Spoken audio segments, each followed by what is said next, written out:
അപ്പോൾ നമുക്ക് ഇന്ന് പിൽഗ്രിമിൻ്റെ ഒരു ഫേസ് പാക്ക് ഇട്ട് നോക്കിയാലോ?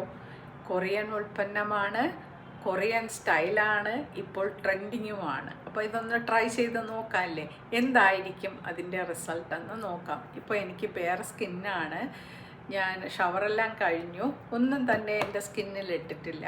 ആകെ ഇട്ടിട്ടുള്ളത് ഈ ഒരു ലിപ്സ്റ്റിക്കാണ്. ഇത് ക്ലിനിക്കിൻ്റെ ഒരു ലിപ്സ്റ്റിക്ക്, തീരാറായി കണ്ടോ. ഇത് മാത്രമാണ് ഇട്ടേക്കുന്നത്. ഒരു മോയ്സ്ചർ മാത്രമേ തരുന്നുള്ളൂ, വലിയ നിറമൊന്നും തരത്തില്ല. അപ്പോൾ ഡ്രൈ ആവാതിരിക്കാൻ വേണ്ടി ഞാനിട്ടു. വേറെ ക്രീമുകളോ ഒന്നുമില്ല.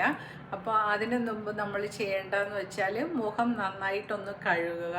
അതുപോലെ തന്നെ ഒരു നമ്മളെന്താണ് ഫേസ് വാഷാണോ സോപ്പാണോ നിങ്ങൾ ഉപയോഗിക്കുന്നതെന്ന് വെച്ചാൽ അത് ആദ്യം ഒന്ന് ഉപയോഗിച്ച് കഴുകുക. അതിനുശേഷം ഒന്ന് ക്ലെൻസ് ചെയ്യണം കേട്ടോ. ക്ലെൻസ് ചെയ്യുമ്പോൾ ബാക്കിയുള്ള ഡേർട്ടെല്ലാം പോവും. അപ്പോൾ ഇപ്പം ഞാൻ എൻ്റെ മുഖം നല്ല ക്ലെൻസ് ചെയ്ത് വെച്ചേക്കാണ്. വേറെ ഒരു ഉൽപ്പന്നവും തന്നെ അതിലില്ല. ഓക്കെ, ഇനി നമുക്ക് ചെയ്യേണ്ടതെന്ന് വെച്ചാൽ ഒരു പ്രധാനപ്പെട്ട ഒരു കാര്യമെന്ന് വെച്ചാൽ നമ്മൾ ഏത് പ്രൊഡക്റ്റ് നമ്മൾ ഇതുപോലെ വരുന്ന പ്രൊഡക്റ്റുകൾ യൂസ് ചെയ്യുമ്പോൾ കഴിയുന്നത് നമ്മൾ കൈ ഇട്ട് ഡിപ്പ് ചെയ്യാതിരിക്കുക കേട്ടോ. അതെന്ന് വെച്ചാൽ നമ്മളെ കയ്യിൽ പലതരത്തിലുള്ള മാലിന്യങ്ങൾ കാണും, ചിലപ്പോൾ നല്ലതുപോലെ കഴുകാത്തതാണെങ്കിൽ. അപ്പോൾ അതിന് നമ്മൾ എന്തെങ്കിലും ഒരു ചെറിയ സ്പൂൺ പോലത്തെ, അപ്പോൾ മെറ്റൽ യൂസ് ചെയ്യരുത്, പ്ലാസ്റ്റിക്കിൽ ഒരു കുഞ്ഞു സ്പൂൺ വാങ്ങിച്ച് വെച്ചിരുന്നാൽ മതി കേട്ടോ. അപ്പം നിങ്ങൾക്ക് പലതരത്തിലുള്ള ക്രീമുകളോ ഇതൊക്കെ എടുക്കാൻ വേണ്ടി സഹായിക്കും. അപ്പോൾ ഇതിൻ്റെ നിറം കാണാമല്ലോ, നല്ല ഒരു യെല്ലോയിഷ് ഗോൾഡ് അല്ലേ, നമ്മുടെ ടേമറിക്കിൻ്റെ കളറ്. അപ്പോൾ ഞാനിതിപ്പോൾ എൻ്റെ ഫേസിൽ ഇടാൻ ഉപയോഗിക്കുമ്പോൾ ഞാനിത് ഒരു പ്രാവശ്യം ട്രൈ ചെയ്തു കേട്ടോ. ട്രൈ ചെയ്തിട്ട് ഇപ്പോൾ ഓൾമോസ്റ്റ് വീക്ക് ആകുന്നുണ്ട്. ഇനി ഫസ്റ്റ് ടൈം ഞാൻ യൂസ് ചെയ്തിട്ട്, ഇതെൻ്റെ സെക്കൻഡ് ടൈമാണ്. അവർ use in once a week എന്നാണ് പറഞ്ഞത്. അപ്പോൾ ഇത് സെക്കൻഡ് ടൈമാണ് ഞാൻ യൂസ് ചെയ്യുന്നത്. ജസ്റ്റ് ഒരു പാക്കാണ്. അപ്പോൾ നമുക്ക് ഇത്രയും എടുക്കേണ്ടി വരും, ഒരുപാടൊന്നും വേണ്ട കേട്ടോ. എന്നിട്ട് നമ്മുടെ മുഖത്ത്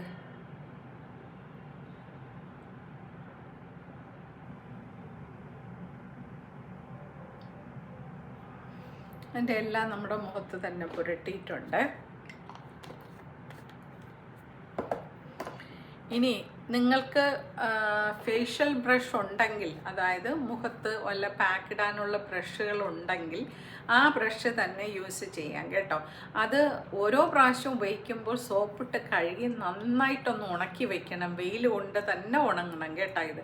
അപ്പോഴും ഇതിൽ സ്മെല്ലൊന്നും ഉണ്ടാവില്ല, പാർട്ടിക്കിൾസ് ഒന്നും ഒരിക്കുകയില്ല, അഴുക്കും ഒന്നും തന്നെ ഉണ്ടാവില്ല സോപ്പ് വെച്ച് കഴുകുമ്പോൾ. ഇനി നമുക്കിത് മുഖത്തിൻ്റെ എല്ലാ ഭാഗത്തേക്കും സ്പ്രെഡ് ചെയ്യാം കേട്ടോ. ഇത് നന്നായിട്ട് ഒരു തിക്ക് ലെയറല്ല അവർ പറയുന്നത്, ഒരു തിൻ ലെയറാണ് പറയുന്നത്. കാര്യം ഒരു കണക്കുണ്ട് നമ്മുടെ സ്കിന്ന് അബ്സോർബ് ചെയ്യുന്നത്. ഒരുപാട് നമ്മൾ വാരിയിട്ടാലും നമ്മുടെ സ്കിന്ന് അബ്സോർബ് ആക്കത്തില്ല കേട്ടോ. ആവശ്യത്തിന് മാത്രമേ നമ്മുടെ സ്കിന്ന് എടുക്കുകയുള്ളൂ.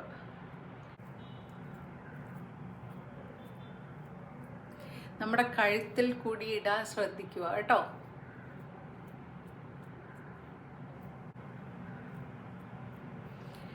പിന്നെ വേണമെങ്കിൽ ഒരു ചെറിയ മിറർ എടുത്ത് നോക്കാം എല്ലായിടത്തും ആയിട്ടുണ്ടോ എന്ന് കേട്ടോ.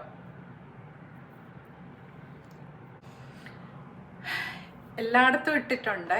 ഇനി നമുക്ക് 20 മിനിറ്റ്സ് വെയിറ്റ് ചെയ്യാം കേട്ടോ, ഇതൊന്ന് ഡ്രൈ ആകാൻ. എന്നിട്ട് ഞാൻ തിരിച്ചു വരാവേ.